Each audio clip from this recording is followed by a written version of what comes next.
Tollywood star hero mega power star Ram Charan ఎంతో ప్రతిష్టాత్మకంగా ఈ సంక్రాంతికి మన ముందుకు వచ్చిన సినిమా పేరు game changer. Star director Shankar కలయికలో తెరకెక్కిన భారీ బడ్జెట్ చిత్రం ఈ చిత్రం. ఈ మూవీలో రామ్ చరణ్ సరసన కీరా ధోని హీరోయిన్ నటించగా ఈ సినిమాను శ్రీమతి అన్నద సమర్పణలో దిల్ రాజు నిర్మించారు.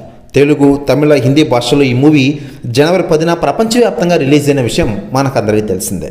ఐఏఎస్గా చరణ్ లుక్, యాక్టింగ్ అదిరిపోయాయని, ఇంటర్వెల్లో ఊహించిన ట్విస్ట్ సెకండ్ హాఫ్ పై మరింత హైప్ పెంచుతుందని కమెడియన్లందరూ ఉన్నా కామెడీ లేకపోవడం మైనస్గా చెబుతున్న విషయం తెలిసిందే. మరోవైపు ఈ సినిమాకి నెగిటివ్ ఫీడ్బ్యాక్ ఎక్కువగా వస్తోంది.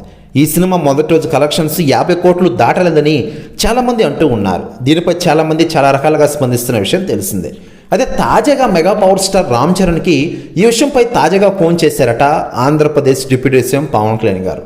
గేమ్ చేంజర్ మొదటి రోజు టాక్ గురించి, అసలు గేమ్ చేంజర్పై జరుగుతున్న పరిణామాల గురించి ఇరువురు చర్చించుకున్నారట. పరిస్థితి న్యూస్ కూడా తెగ వైరల్ అవుతుండగా మరోవైపు పవన్ కళ్యాణ్ గారు కూడా సినిమాలతో బిజీగా ఉంటున్న విషయం తెలిసిందే. ఆంధ్రప్రదేశ్ డిప్యూటీ సీఎంగా ప్రజలకు సేవలు అందిస్తూనే తాను కంప్లీట్ చేసిన సినిమాలను కంప్లీట్ చేసే పనిలో ఫుల్ బిజీగా ఉన్నారు పవన్ కళ్యాణ్ గారు. ప్రస్తుతం హరిహర వీరమల షూటింగ్తో ఫుల్ బిజీగా ఉన్న ఆయన ఈ సినిమా షూటింగ్ అయిపోయిన వెంటనే ఓజీ సినిమాతో ఫుల్ బిజీ కానున్నారు ఆంధ్రప్రదేశ్ డిప్యూటీ సీఎం పవన్ కళ్యాణ్.